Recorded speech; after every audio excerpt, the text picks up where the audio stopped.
당장 저 여자의 옷을 찢어벗겨. 간첩일지도 모르잖아. 그러나 벗겨진 순간 드러난 건 백호 부대 사령관에게만 허락된 호랑이의 혼이었습니다. 병사들의 눈물, 사라진 약, 그리고 유령 병사의 비밀 충격적인 반전 드라마가 지금 펼쳐집니다. 강원도 철원, 한국의 최전방에서 가장 험준한 곳에 자리한 백호 부대입니다. 이곳은 분단의 아픔을 고스란히 간직한 채 오늘도 조국을 지키고 있는 젊은 병사들의 터전이죠. 겨울바람이 뼈를 애는 듯 차가운 이른 아침, 부대 정문에 검은색 승용차 한 대가 천천히 멈춰 섰습니다. 차 문이 열리자 반듯한 군복에 별 2개가 번쩍이는 남자가 걸어 나왔습니다. 최상국 소장, 그는 언론에서 군 개혁의 상징이라고 떠받들고 있는 인물이었죠. 신문 기사마다 그의 이름이 대서특필되었고 방송에서는 그를 차세대 군 지도자라고 소개했습니다. 하지만 정작 이 부대 안에서는 전혀 다른 이야기가 펼쳐지고 있었습니다. 최상국이 시차를 나간 사이 병사들의 생활관에서는 절망적인 현실이 그대로 드러나고 있었습니다. 한겨울 강원도의 혹독한 추위 속에서도 병사들은 솜이 다 빠져서 누런 색깔로 변한 낡은 내복을 입고 있었어요. 감기에 걸려 고열에 시달리는 이승호 상병이 의무실을 찾아갔지만 돌아온 대답은 참담했습니다. 죄송합니다. 해열제가 떨어졌습니다. 며칠만 더 기다려보세요. 김도연 대위의 목소리에는 미안함과 분노가 동시에 섞여 있었습니다. 의무실 약장을 열어보니 유통기한이 석 달이나 지난 소화제 몇 알과 찢어진 포장지에 감기약 2알이 전부였거든요. 김도연 대위는 서류를 다시 한번 확인했습니다. 분명히 예산은 충분했어요. 병사 1인당 월 10만 원씩의 의약품비가 책정되어 있었고 겨울철 추가 지원금도 따로 나와 있었습니다. 도대체 그 많은 돈이 어디로 사라진 걸까요? 김도연은 고개를 저으며 의문을 품었습니다. 그때 복도 끝에서 들려온 대화가 김도연의 귀를 파고들었습니다. 이번 달 납품도 잘 처리됐지? 네, 서 여사님께서 만족해 하셨습니다. 물건들 전부 다른 곳으로 옮겨졌고요. 두 남자의 수상한 대화였어요. 김도연은 몰래 그들을 따라가 보았습니다. 한편 서울 한복판 고급 아파트에서는 한 여인이 또 다른 악몽에서 깨어나고 있었습니다. 윤정이 예비역 중장이자 한국 군사사에서 전설로 불리는 여군 장군이었죠. 그녀는 삼성 장군이라는 뜻의 3스타로 불렸고 현역 시절에는 병사들과 모든 고생을 함께 나누는 것으로 유명했습니다. 꿈속에서 윤정이는 다시 그때로 돌아가 있었습니다. IMF 외환위기로 나라 전체가 절망에 빠졌던 그 시절 말이죠. 당시 윤정이는 장군의 높은 지위에 있으면서도 병사들과 함께 보리밥에 김치 한 쪽으로 끼니를 때웠습니다. 고급 장교 식당은 아예 발길도 끊었어요. 병사들이 굶주리는데 혼자만 배불리 먹을 수는 없다는 신념 때문이었습니다. 그런 그녀였기에 요즘 들려오는 소식들이 더욱 가슴을 찢어 놓았습니다. 옛 부하 박준석 중령으로부터 온 전화는 충격 그 자체였어요. 장군님, 백호 부대 상황이 심각합니다. 병사들이 기본적인 의료 혜택도 받지 못하고 있어요. 더 심각한 건 박준석의 목소리가 떨렸습니다. 유령 병사 명단이 돌아다니고 있다는 소문도 있습니다. 윤정희의 눈이 번뜩 날카로워졌습니다. 유령 병사라는 것은 실제로는 존재하지 않지만 서류상으로만 존재하는 가짜 병사들을 뜻했어요. 그들의 급여와 물품들이 어디로 흘러가는지는 불 보듯 뻔한 일이었죠. 박중령, 더 자세한 이야기를 해보게.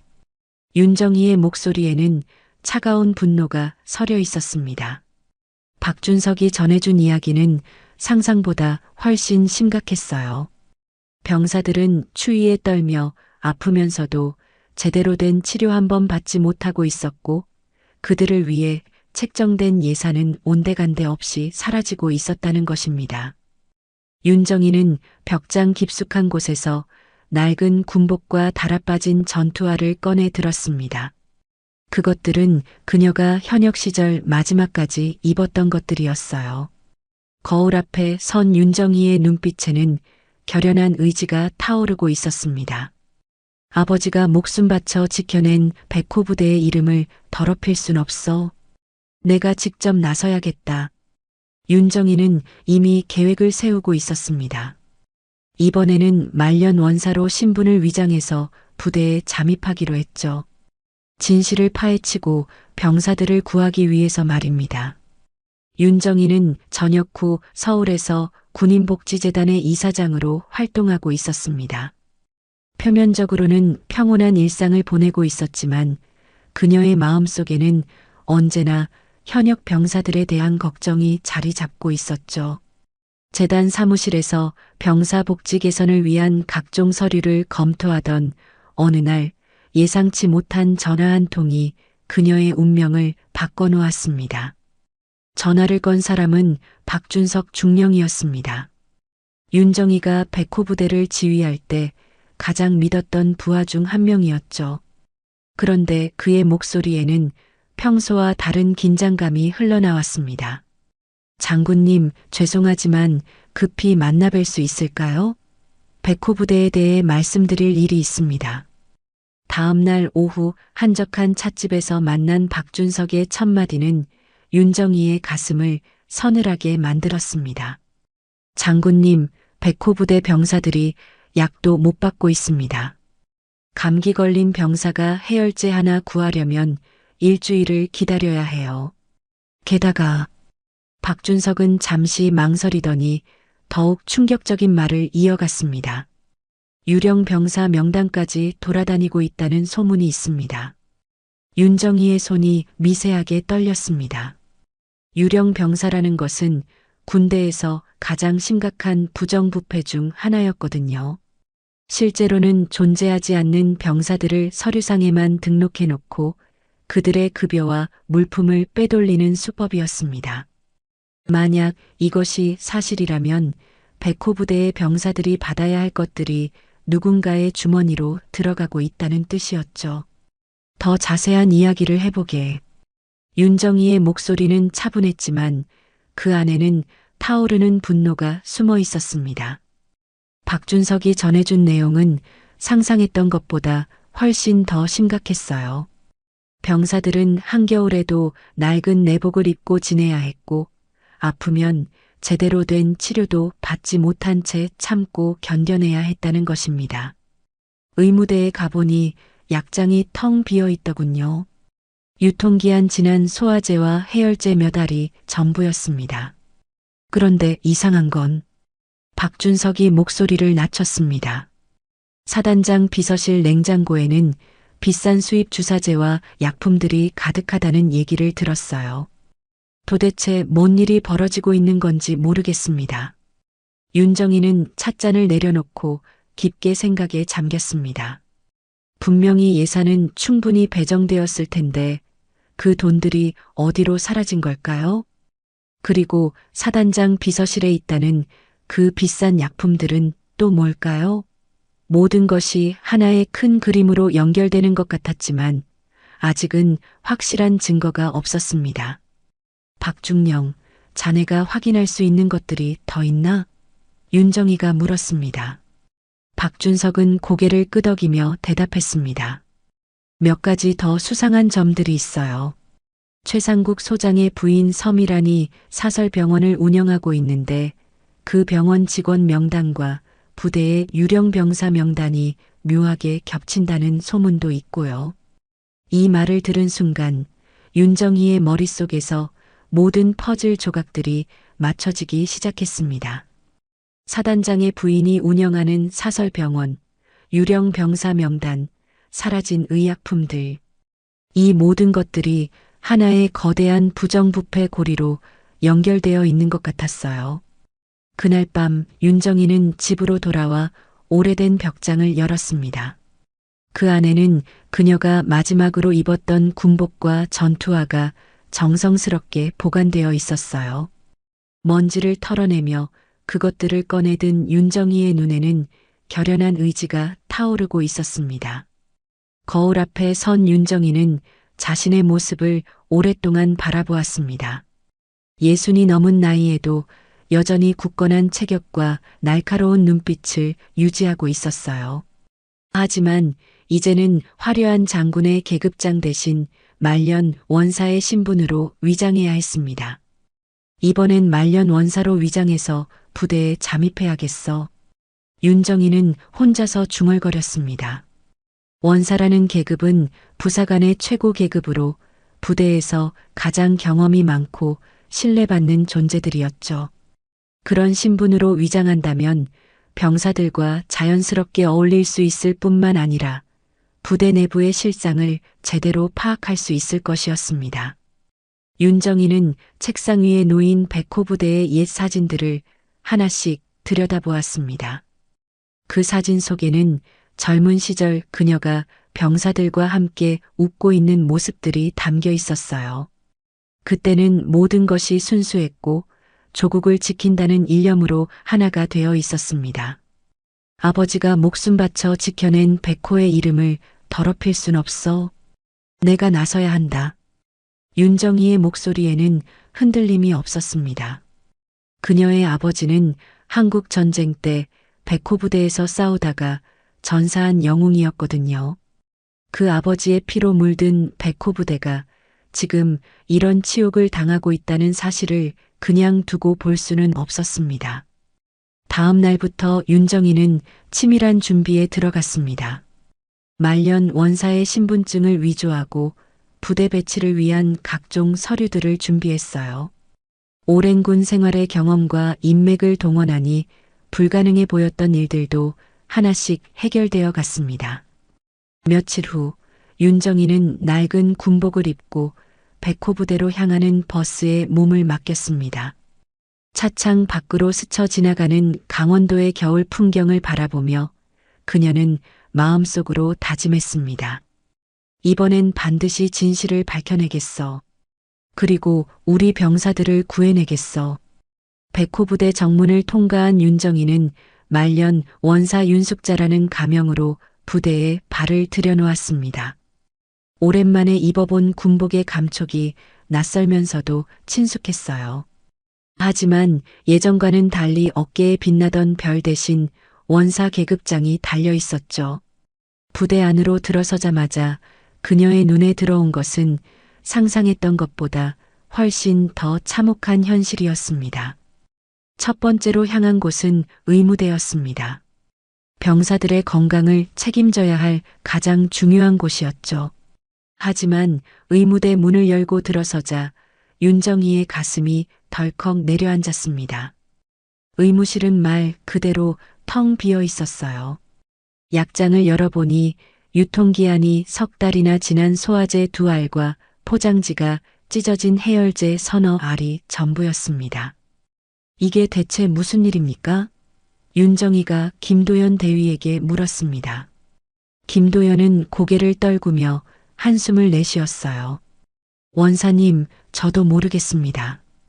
분명히 예산은 나왔는데 약품들이 들어오질 않아요. 본부에 문의해봐도 이미 납품되었다는 답변만 돌아올 뿐이고요. 그때 의무실 문이 열리며 창백한 얼굴의 병사 하나가 들어왔습니다. 이승호 상병이었어요. 고열에 시달리는 듯 몸을 떨고 있었죠. 군의관님, 열이 너무 심해서요. 약 좀 주실 수 있나요? 이승호의 목소리는 가늘게 떨렸습니다. 김도연 대위는 미안한 표정으로 고개를 저었습니다. 상병, 미안하다. 해열제가 떨어졌어. 며칠만 더 기다려봐. 이 말을 들은 이승호의 어깨가 축 늘어졌어요. 그는 실망한 표정으로 의무실을 나갔습니다. 윤정이의 주먹이 저도 모르게 꽉 쥐어졌습니다. 조국을 지키는 젊은 병사가 감기약 하나 제대로 구하지 못하다니 이게 말이 되는 일인가요? 그녀는 분노를 억누르며 김도연에게 물었습니다. 대위, 혹시 다른 곳에 의약품이 보관되어 있는 건 아닌가요? 김도연이 잠시 망설이더니 조심스럽게 입을 열었습니다. 사실 이상한 일이 하나 있긴 해요. 사단장 비서실에 가끔 의료진이 드나드는 걸 봤거든요. 그런데 그곳에는 병사들이 접근할 수 없죠. 윤정희의 눈빛이 날카로워졌습니다. 뭔가 수상한 냄새가 났어요. 그녀는 김도연에게 부탁했습니다. 대위, 제가 한번 확인해 보겠습니다. 말년 원사면 어디든 갈 수 있지 않겠어요? 그날 저녁 윤정희는 조심스럽게 사단장 비서실 주변을 살폈습니다. 다행히 경비가 삼엄하지는 않았어요. 원사라는 계급의 특성상 부대 내 어디든 자유롭게 드나들 수 있었거든요. 비서실 뒤쪽에 있는 창고 같은 공간을 발견한 윤정희는 조심스럽게 문을 열어보았습니다. 그 순간 윤정희의 눈이 크게 벌어졌습니다. 냉장고 안에는 고급 외제 주사제들과 수입 약품들이 가득 차 있었어요. 병사들이 구하지 못해 고생하고 있는 해열제, 감기약, 소화제는 물론이고 값비싼 영양제까지 산더미처럼 쌓여 있었습니다. 이게 대체 뭐야? 윤정희는 경악을 금치 못했습니다. 병사들은 기본적인 약 하나를 구하지 못해 고생하고 있는데 이곳에는 이렇게 많은 의약품들이 숨겨져 있다니요. 이것은 명백한 횡령이었습니다. 냉장고 옆에 놓인 서류들을 살펴보니 더욱 충격적인 사실이 드러났습니다. 납품업체의 이름이 서미란 메디칼로 되어 있었어요. 최상국 소장의 부인이 운영하는 업체였죠. 그리고 그 서류에는 병사들을 위해 납품되었다고 기록되어 있었지만 실제로는 이곳에 보관되고 있었던 것입니다. 윤정희는 휴대폰으로 조심스럽게 증거 사진들을 찍었습니다. 냉장고 안의 의약품들, 납품 서류, 그리고 보관 현황까지 모든 것을 기록했어요. 이것만으로도 충분한 증거가 될 수 있었습니다. 다음 날 아침 윤정희는 김도연 대위를 조용한 곳으로 불러냈습니다. 그리고 어젯밤 목격한 모든 것을 이야기해 주었어요. 김도연의 얼굴은 점점 창백해졌습니다. 원사님, 그럼 병사들 약이 전부. 김도연이 떨리는 목소리로 물었습니다. 윤정희는 고개를 끄덕였어요. 맞습니다. 서미란이 납품업체와 짜고 병사들 몫을 빼돌린 겁니다. 병사들이 받아야 할 약품들이 하나도 남지 않은 거죠. 김도연은 주먹을 꽉 쥐며 분노했습니다. 이런 일이 있을 수 있나요?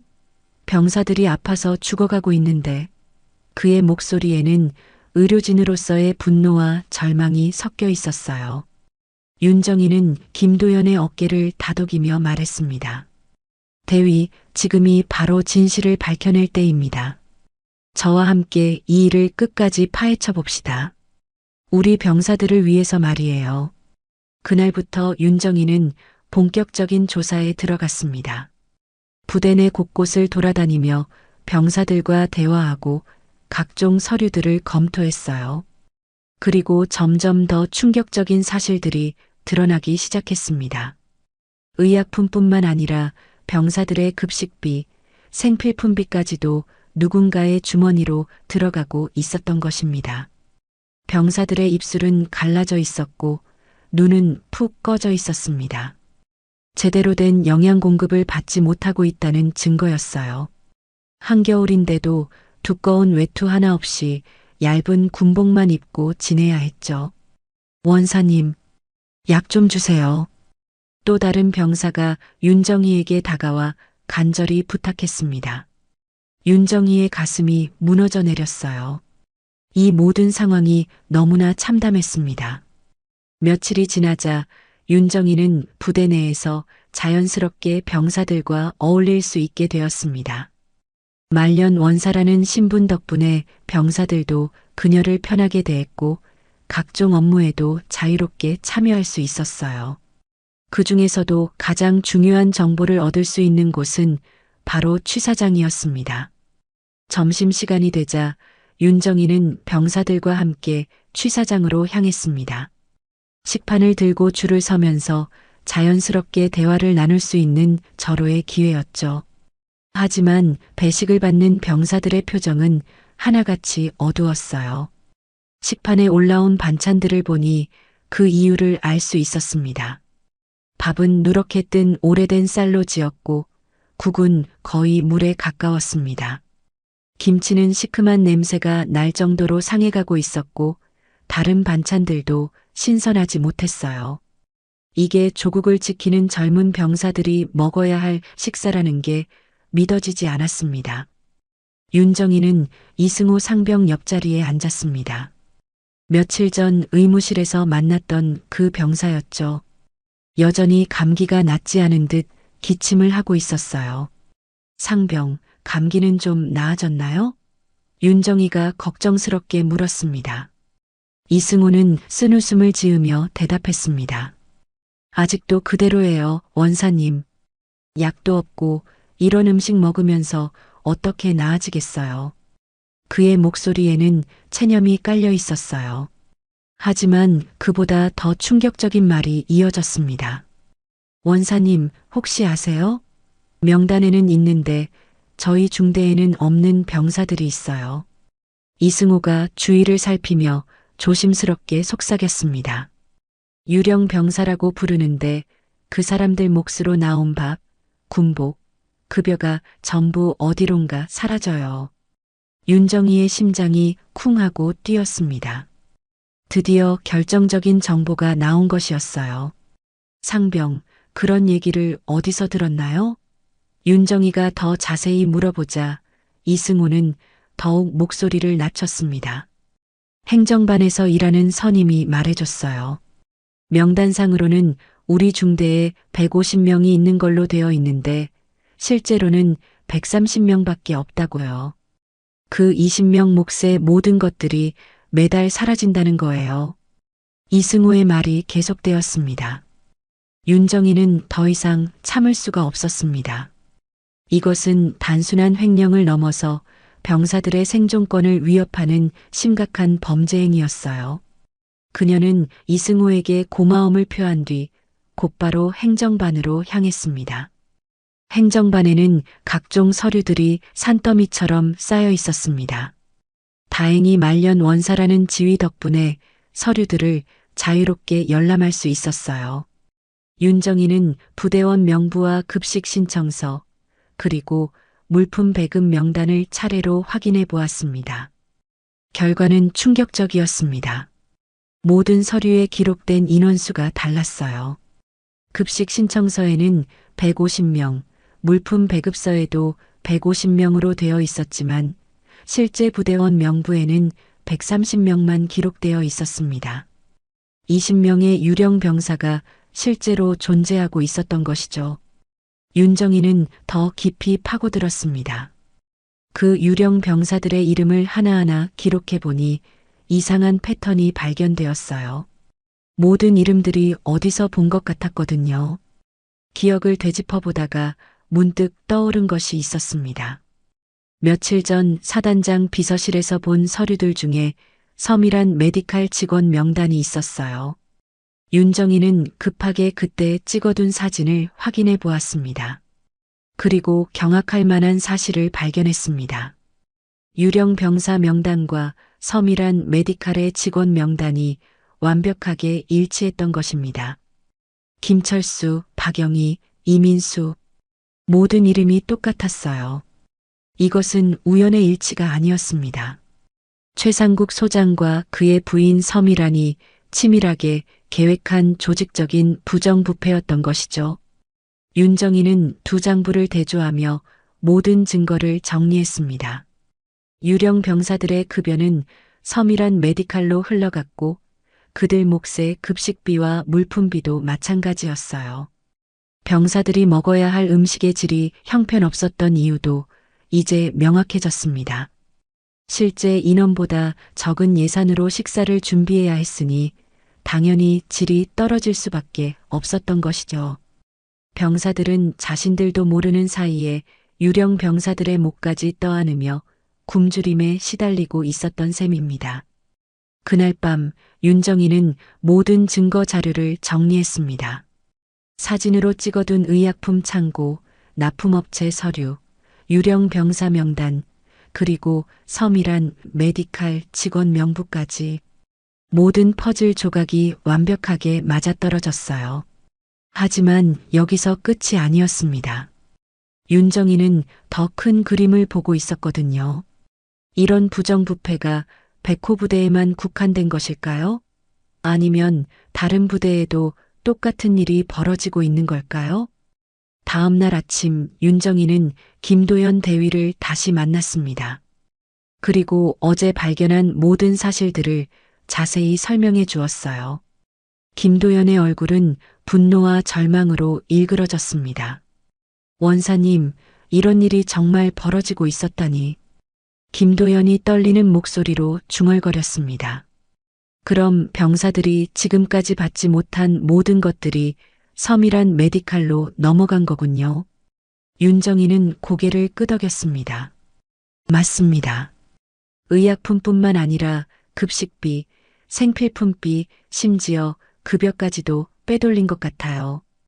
이건 단순한 횡령이 아니라 병사들의 생존을 위협하는 심각한 범죄 행위입니다. 이제 윤정이 앞에는 중대한 선택이 놓여 있었습니다. 이 모든 증거들을 가지고 상부에 신고할 것인가, 아니면 더 결정적인 현장을 잡기 위해 기다릴 것인가. 하지만 한 가지는 분명했습니다. 백호 부대의 명예를 더럽힌 자들에게는 반드시 응징이 따라야 한다는 것이었죠. 며칠 후 이른 아침 연병장에서는 정기 점검이 한창이었습니다. 윤정이는 말년 원사의 신분으로 의무 장비들을 점검하고 있었어요. 들것과 응급처치 도구들을 하나하나 살펴보며 병사들과 자연스럽게 대화를 나누고 있었죠. 그런데 갑자기 연병장 한쪽이 소란스러워졌습니다. 소장님께서 나오신다. 누군가 큰 소리로 외쳤고 병사들은 일제히 차렷 자세를 취했습니다. 최상국 소장이 몇 명의 수행원을 거느리고 연병장으로 걸어오고 있었어요. 그의 얼굴에는 평소와 다른 날카로운 표정이 서려 있었습니다. 최상국의 시선이 연병장을 둘러보다가 들것을 손보고 있는 윤정이에게 머물렀습니다. 뭔가 수상하다는 듯한 눈빛이었어요. 윤정이는 평온한 표정으로 계속 장비를 점검했지만 내심으로는 긴장하고 있었습니다. 저기 있는 부사관, 최상국이 윤정이를 향해 소리쳤습니다. 하지만 윤정이는 들은 척도 하지 않고 계속해서 의료 장비를 정리했어요. 이 모습을 본 최상국의 얼굴이 붉게 달아올랐습니다. 아, 거기 늙은 부사관, 나를 못 봤나? 최상국이 더욱 큰 소리로 고함을 쳤습니다. 연병장의 모든 병사들이 숨을 죽이며 상황을 지켜보았어요. 윤정이는 여전히 무반응이었습니다. 최상국이 성큼성큼 윤정이에게 다가왔습니다. 그의 얼굴은 분노로 일그러져 있었어요. 이 늙은 부사관, 이름이 뭐야? 왜 나를 무시해? 목소리에는 권위에 도전받았다는 분노가 가득했습니다. 윤정이가 천천히 고개를 들어 최상국을 바라보았습니다. 그녀의 눈빛은 차분했지만 그 안에는 수십 년간 쌓인 군인으로서의 위엄이 서려 있었어요. 저는 장비 점검 중입니다. 간단하고 담담한 대답이었습니다. 뭐라고? 감히 소장인 나에게 그런 식으로 대답해? 최상국의 분노가 극에 달했습니다. 그는 주변을 둘러보며 소리쳤어요. 이 사람이 정말 우리 부대 사람이 맞나? 신원을 확인해봐. 그때 최상국의 머릿속에 이상한 생각이 스쳤습니다. 며칠 전부터 부대 안에서 자신의 비리를 캐내려는 누군가가 있다는 소문을 들었거든요. 혹시 이 정체불명의 원사가 그런 인물은 아닐까요? 간첩일 수도 있다. 최상국이 갑자기 외쳤습니다. 당장 옷 벗겨서 신원을 확인해라. 어디서 온 정체불명의 놈이 우리 부대를 염탐하고 있는 거야. 연병장의 분위기가 급격히 긴장 상태로 바뀌었습니다. 헌병들이 조심스럽게 윤정의 쪽으로 다가오기 시작했어요. 병사들은 공포에 질려 아무 말도 하지 못했습니다. 소장이 간첩 운운하는 상황에서 누가 감히 반박할 수 있겠어요? 윤정이는 주변 상황을 차분히 살펴보았습니다. 수백 명의 병사들이 자신을 바라보고 있었고 헌병들이 점점 가까이 다가오고 있었어요. 최상국의 얼굴에는 승리의 미소까지 번지고 있었습니다. 원사님, 이승호 상병이 떨리는 목소리로 중얼거렸습니다. 며칠 동안 함께 지내면서 정이 든 원사님이 이런 공경에 처한 것을 보고 마음이 아팠어요. 하지만 어떻게 도울 방법을 찾을 수가 없었습니다. 헌병들이 윤정이 앞에 섰습니다. 죄송합니다만 신원 확인을 위해 복장 검사를 받으셔야 합니다. 헌병 중 하나가 미안한 표정으로 말했어요. 그도 이런 일이 내키지 않았지만 소장의 직접적인 명령을 거부할 수는 없었거든요. 윤정이는 속으로 중얼거렸습니다. 그래, 이 순간이 와야 진실이 드러나겠지. 사실 그녀는 이런 상황이 올 것을 어느 정도 예상하고 있었어요. 언젠가는 자신의 정체를 밝혀야 할 때가 올 것이라고 생각했었거든요.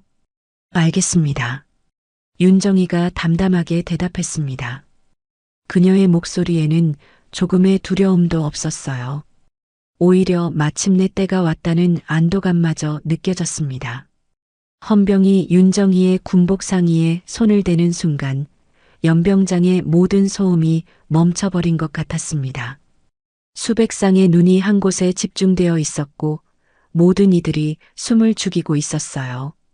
최상국은 승리의 확신에 차서 팔짱을 끼고 서 있었습니다.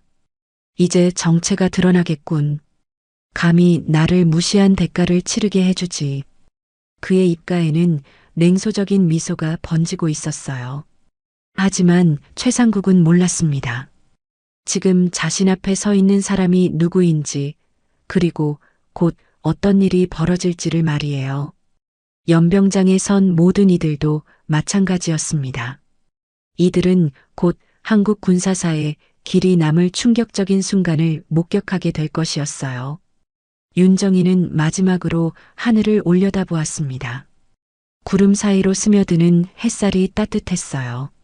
아버지, 이제 백호의 진정한 모습을 보여드릴 때가 왔습니다. 그녀의 마음속에는 고인이 된 아버지에 대한 그리움과 함께 백호 부대를 구하겠다는 불타는 의지가 함께 자리 잡고 있었습니다. 헌병의 손이 윤정이의 군복을 벗기기 시작했습니다. 그 순간 시간이 멈춘 것처럼 느껴졌어요. 곧 모든 것이 밝혀질 것이었습니다. 백호 부대의 운명을 바꿀 결정적인 순간이 드디어 다가온 것이었죠. 헌병이 윤정이의 전투복 상의를 벗기는 순간 연병장은 마치 시간이 정지한 듯 고요해졌습니다. 그리고 그 다음 순간 연병장에 있던 모든 사람들의 시선이 한 곳에 집중되었어요. 윤정이의 등에 새겨진 거대한 문신 때문이었습니다. 그것은 단순한 문신이 아니었습니다. 백호 사령관에게만 허락되었던 전설 속의 그 호랑이 문신이었어요. 검은 바탕에 금색으로 새겨진 거대한 호랑이가 하늘을 향해 포효하는 모습이었습니다. 그 위용은 마치 살아있는 호랑이가 등에서 뛰쳐나올 것처럼 생생했어요. 연병장에서 가장 먼저 반응을 보인 것은 군 복무 기간이 긴 고참 부사관들이었습니다. 저건 설마 한 원사가 떨리는 목소리로 중얼거렸어요. 그의 얼굴은 믿을 수 없다는 표정으로 가득했습니다. 백호의 전설, 윤정의 장군님이시다. 또 다른 상사가 큰 소리로 외쳤습니다. 그 순간 연병장에 있던 모든 병사들과 부사관들이 술렁이기 시작했어요. 윤정의 장군의 이름을 모르는 사람은 아무도 없었거든요. 쓰리스타, 중장님이시잖아. 진짜 윤정희 장군님이야. 여기저기서 경악과 감탄의 목소리들이 터져 나왔습니다. 병사들의 눈빛은 순식간에 경외와 존경으로 가득 찼어요. 최상국의 얼굴은 혈색을 완전히 잃고 새파랗게 질려버렸습니다. 방금 전까지 간첩이라고 몰아세웠던 상대가 바로 자신보다 계급이 훨씬 높은 전설의 장군이었다니요. 그의 다리가 후들후들 떨리기 시작했어요. 윤정희는 천천히 상의를 다시 입으며 최상국을 똑바로 바라보았습니다. 그녀의 눈빛에는 수십 년간 쌓인 군인으로서의 위엄과 분노가 동시에 담겨 있었어요. 최상국 소장. 그녀의 목소리는 차갑지만 위엄이 넘쳤습니다. 장군님. 최상국이 경직된 목소리로 중얼거렸습니다. 그는 어떻게 대처해야 할지 몰라 당황하고 있었어요. 방금 전까지 윽박지르던 상대가 알고 보니 자신보다 훨씬 높은 계급의 전설적인 인물이었다니 현실을 받아들이기가 힘들었습니다. 연병장의 모든 병사들이 자발적으로 차렷 자세를 취했습니다. 그들의 얼굴에는 감격과 눈물이 동시에 흘렀어요. 평생 들어만 봤던 전설의 장군을 직접 만날 수 있다니 꿈만 같은 일이었거든요. 장군님께서 왜 여기에? 이승호 상병이 떨리는 목소리로 물었습니다. 며칠 동안 함께 지냈던 친근한 원사님이 알고 보니 그 유명한 윤정의 장군이었다는 사실에 아직도 믿어지지 않았어요. 윤정희는 부드럽지만 단호한 목소리로 대답했습니다. 우리 병사들이 고통받고 있다는 소식을 듣고 직접 확인하러 왔습니다. 그녀의 말 한마디 한마디가 연병장에 있는 모든 이들의 가슴에 깊이 새겨졌어요. 최상국은 상황을 수습하려고 필사적으로 노력했습니다. 장군님, 제가 몰라보고 신뢰를 범했습니다. 하지만 부대 보안을 위해서 그의 목소리는 점점 작아졌어요. 변명이 얼마나 궁색한지 스스로도 알고 있었거든요. 보안? 윤정희의 목소리에 차가운 분노가 실렸습니다. 병사들이 약 하나를 구하지 못해 고생하는 것이 보안입니까? 유령 병사를 만들어서 예산을 빼돌리는 것이 보안입니까? 이 말을 들은 최상국의 얼굴이 더욱 하얗게 질렸습니다. 윤정희가 모든 것을 알고 있다는 것을 깨달았거든요. 그동안 자신이 저질러온 모든 부정부패가 발각된 것이었습니다. 연병장에 있던 병사들도 웅성거리기 시작했습니다. 유령 병사가 뭐죠? 우리가 받아야 할 것들이 사라진 이유가 그거였나요? 병사들의 목소리에는 분노와 배신감이 섞여 있었어요. 윤정희는 연병장을 천천히 둘러보며 말했습니다. 여러분이 받지 못한 의약품들, 부족했던 급식비들, 모든 것이 어디로 갔는지 알고 있습니다. 그녀의 목소리는 병사들의 마음에 따뜻한 위로가 되었어요. 백호의 이름을 더럽힌 자. 윤정희가 최상국을 향해 한 걸음 다가섰습니다. 나는 끝까지 추적해서 반드시 응징하겠습니다. 그녀의 말에는 흔들림 없는 결의가 담겨 있었어요. 최상국은 이제 완전히 궁지에 몰렸습니다. 변명할 방법도 도망갈 길도 없었어요. 자신이 저질러온 모든 죄악이 전설의 장군 앞에서 낱낱이 드러나고 있었거든요. 김도연 대위가 앞으로 나와 윤정희에게 경례를 했습니다. 장군님, 그동안 고생 많으셨습니다. 장군님 덕분에 진실이 밝혀질 수 있었습니다. 그의 목소리에는 깊은 감사와 존경이 담겨 있었어요. 연병장에 있던 모든 병사들이 일제히 박수를 쳤습니다. 그들의 박수 소리는 하늘을 향해 울려 퍼졌어요. 마침내 자신들을 구원해줄 영웅이 나타났다는 기쁨과 감격의 박수였습니다. 윤정희는 병사들을 바라보며 따뜻한 미소를 지었습니다. 여러분이 받아야 할 모든 것들을 되찾아드리겠습니다. 그것이 백호부대 출신으로서 제가 해야 할 일입니다. 그녀의 약속은 모든 병사들의 가슴에 희망의 불씨를 지폈어요. 최상국은 이제 모든 것이 끝났다는 것을 알고 있었습니다. 자신의 권력도 명예도 모든 것이 이 순간 무너져 내렸어요. 윤정의 장군 앞에서는 더 이상 어떤 변명도 통하지 않을 것이었습니다. 며칠이 지난 후 서울 용산에 있는 국방부 대회의실에서는 정군 지휘관 회의가 열리고 있었습니다. 각 부대의 사령관들과 장성들이 모여든 이 자리는 평소보다 더욱 긴장된 분위기였어요. 오늘 회의의 핵심 안건이 백호 부대에서 벌어진 충격적인 사건에 관한 것이었거든요. 회의실 앞쪽 단상에는 윤정의 중장이 서 있었습니다. 그녀는 현역 복귀는 하지 않았지만 이번 사건의 핵심 증인이자 고발자로서 특별히 참석하게 된 것이었어요. 참석한 모든 장성들의 시선이 그녀에게 집중되어 있었습니다. 최상국 소장은 회의실 한쪽 구석에 초라한 모습으로 앉아 있었습니다. 며칠 전 연병장에서의 그 충격적인 사건 이후 그는 이미 모든 권한이 박탈된 상태였어요. 얼굴은 새파랗게 질려 있었고 손은 계속해서 떨리고 있었습니다. 존경하는 장성 여러분, 윤정이가 차분하고도 위험 있는 목소리로 말문을 열었습니다. 오늘 이 자리에서 백호 부대에서 벌어진 참혹한 현실을 여러분께 보고드리고자 합니다. 우리 병사들이 어떤 고통을 당했는지, 그리고 누가 그 고통을 만들어냈는지 말입니다. 윤정이가 리모컨을 들자 대형 스크린에 첫 번째 사진이 떠올랐습니다. 텅 빈 의무대 약장의 모습이었어요. 낡고 유통기한이 지난 몇 알의 양만이 덩그러니 놓여 있었습니다. 이것이 백호부대 의무대의 현실입니다. 조국을 지키는 병사들이 감기약 한 알 구하지 못해 고생하고 있었습니다. 회의실에 있던 장성들의 얼굴이 경직되기 시작했습니다. 이런 참혹한 현실이 실제로 벌어지고 있었다는 사실에 충격을 받았거든요. 몇몇은 고개를 떨구며 부끄러워했어요.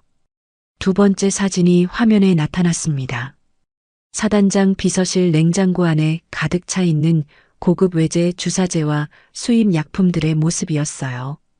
반면 이곳에는 병사들을 위해 배정된 의약품들이 숨겨져 있었습니다. 값비싼 수입 약품들이 산더미처럼 쌓여 있었죠. 참석한 장성들 사이에서 술렁거림이 일어났습니다. 저건 대체 뭡니까? 병사들 몫이 왜 거기에 있는 거죠? 분노와 당혹감이 섞인 목소리들이 여기저기서 터져나왔어요. 세 번째로 화면에 나타난 것은 두 개의 명단이었습니다. 하나는 백호 부대의 유령 병사 명단이었고 다른 하나는 서밀한 메디칼의 직원 명부였어요. 여러분, 이 두 명단을 자세히 보십시오. 김철수, 박영희, 이민수, 모든 이름이 완벽하게 일치합니다. 회의실이 완전히 조용해졌습니다. 모든 장성들이 화면을 뚫어져라 바라보며 그 충격적인 사실을 확인하고 있었어요. 유령 병사들의 정체가 바로 최상국 소장 부인의 병원 직원들이었다는 것이 명백하게 드러난 것이었습니다.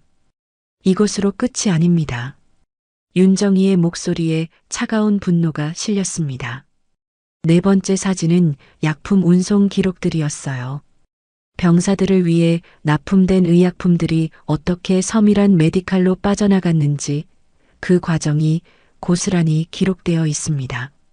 운송 기록에는 납품업체에서 부대로 들어온 의약품들이 다시 서밀한 메디칼로 이송되는 과정이 상세히 나와 있었습니다. 심지어 운송비까지 군 예산으로 처리되어 있었어요. 완전히 조직적이고 치밀한 범죄였습니다. 윤정이는 최상국을 똑바로 바라보며 말했습니다. 최상국 소장, 그대는 병사들의 생명을 팔아넘겼습니다.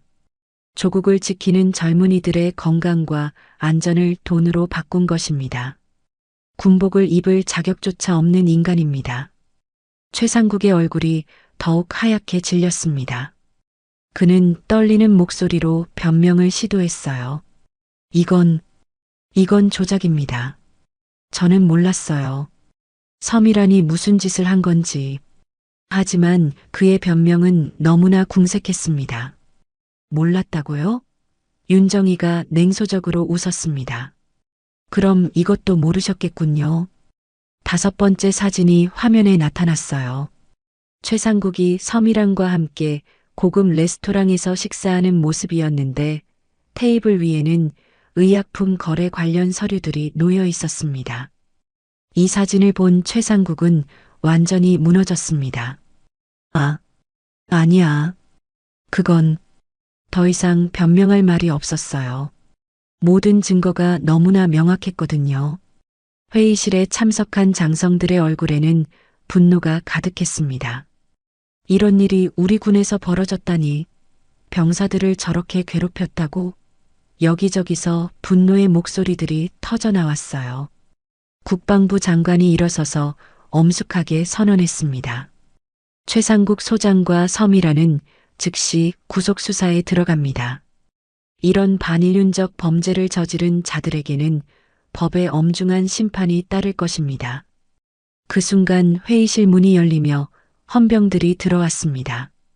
그들은 최상국에게 다가가 수갑을 채웠어요. 최상국은 서미란, 당신이 나를 이렇게 만든 거야. 하며 중얼거렸지만 이미 모든 것이 늦었습니다.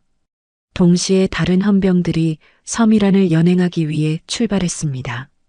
서미란 메디칼 사무실에서 긴급 체포된 서미란도 곧 이곳으로 압송될 예정이었어요. 부부가 함께 저지른 범죄의 대가를 치르게 된 것입니다. 윤정이는 회의실을 둘러보며 마지막 말을 했습니다. 여러분, 이런 일이 다른 부대에서도 벌어지지 않도록 철저한 점검이 필요합니다. 우리 병사들이 인간다운 대우를 받을 수 있도록 그것이 우리의 의무입니다. 회의실에 있던 모든 장성들이 일어서서 윤정이에게 경례를 했습니다. 그녀의 용기와 희생 정신에 대한 존경의 표현이었어요. 백호 부대의 명예를 되찾기 위한 그녀의 투쟁이 마침내 결실을 맺은 순간이었습니다. 몇 달이 지난 후 법정에서는 최상국과 서미란에 대한 최종 판결이 내려졌습니다. 군사법원은 이들에게 실형을 선고했고 모든 재산도 몰수하기로 결정했어요. 병사들로부터 빼앗은 모든 것들을 되돌려주기 위한 조치였습니다. 언론에서는 이 사건을 군 역사상 최악의 부정부패 사건이라고 보도했고 두 사람의 명예는 완전히 땅에 떨어졌습니다. 그러던 어느 가을날 윤정이는 다시 백호 부대를 찾았습니다. 이번에는 위장이 아닌 본래의 모습으로 당당하게 정문을 통과했어요. 부대 안으로 들어서자마자 그녀의 눈에 들어온 것은 완전히 달라진 풍경이었습니다. 제일 먼저 향한 곳은 의무대였습니다. 문을 열고 들어서니 약장에는 각종 의약품들이 가득 채워져 있었어요. 해열제, 감기약, 소화제는 물론이고 비타민과 영양제까지 풍부하게 비치되어 있었습니다. 김도연 대위가 환한 미소를 지으며 윤정이를 맞이했습니다. 장군님, 덕분에 이제 병사들이 제대로 된 치료를 받을 수 있게 되었습니다. 김도연의 목소리에는 진심 어린 감사가 담겨 있었어요. 요즘에는 감기 걸린 병사가 와도 바로 약을 줄 수 있어서 얼마나 기쁜지 모릅니다. 윤정이는 약장을 둘러보며 흐뭇한 표정을 지었습니다. 다행입니다. 이제야 제대로 된 모습이군요. 그녀의 마음에도 따뜻한 만족감이 스며들었어요. 다음으로 향한 곳은 취사장이었습니다. 점심시간이 되자 병사들이 하나둘 모여들기 시작했어요. 배식을 받는 병사들의 얼굴은 몇 달 전과는 완전히 달랐습니다. 모두들 밝고 건강한 표정이었거든요. 식판에 올라온 음식들을 보니 그 이유를 알 수 있었습니다. 쌀밥은 윤기가 흘렀고 국물은 진한 육수로 끓인 것이 분명했어요. 반찬들도 신선하고 영양가 있는 것들로 가득했습니다. 이제야 병사들이 제대로 된 식사를 할 수 있게 된 것이었죠. 윤정이는 이승호 상병을 찾아보았습니다. 그는 동료들과 함께 웃으며 식사하고 있었어요. 몇 달 전 그 창백하고 병든 모습은 온데간데 없고 건강하고 활기찬 청년의 모습이었습니다. 상병? 윤정이가 이승호를 불렀습니다. 이승호는 깜짝 놀라며 급하게 일어나 경례했어요. 장군님, 어떻게 오셨습니까? 그의 목소리에는 기쁨과 감격이 섞여 있었습니다. 어떠냐? 이제 좀 사람답게 살 수 있겠나? 윤정이가 따뜻하게 물었습니다. 이승호의 눈에는 눈물이 글썽였어요. 장군님, 정말 감사합니다. 이제야 우리도 사람다운 대우를 받으며 살 수 있게 되었습니다. 다른 병사들도 하나둘 윤정의 주변으로 모여들었습니다. 장군님 덕분에 우리가 살았습니다. 정말 고맙습니다. 병사들의 진심 어린 감사 인사가 이어졌어요. 그들의 얼굴에는 모두 밝은 미소가 번져 있었습니다. 윤정이는 병사들을 둘러보며 뿌듯한 마음을 감출 수 없었습니다. 하지만 그녀가 가장 기뻐하는 것은 따로 있었어요. 바로 병사들의 눈빛이었습니다. 몇 달 전 절망과 체념으로 가득했던 그 눈빛이 이제는 희망과 자부심으로 빛나고 있었거든요. 여러분, 윤정이가 병사들에게 말했습니다. 강한 군대는 좋은 무기에서 나오는 것이 아닙니다. 바로 여러분들의 마음, 국민을 지키겠다는 그 굳은 의지에서 시작되는 것입니다. 병사들은 고개를 끄덕이며 그녀의 말을 가슴 깊이 새겼어요. 하지만 그런 마음을 가지려면 먼저 여러분 자신이 사람답게 대우받아야 합니다. 배고프고 아픈데 어떻게 나라를 지킬 마음이 생기겠어요? 윤정이의 말이 계속되었습니다.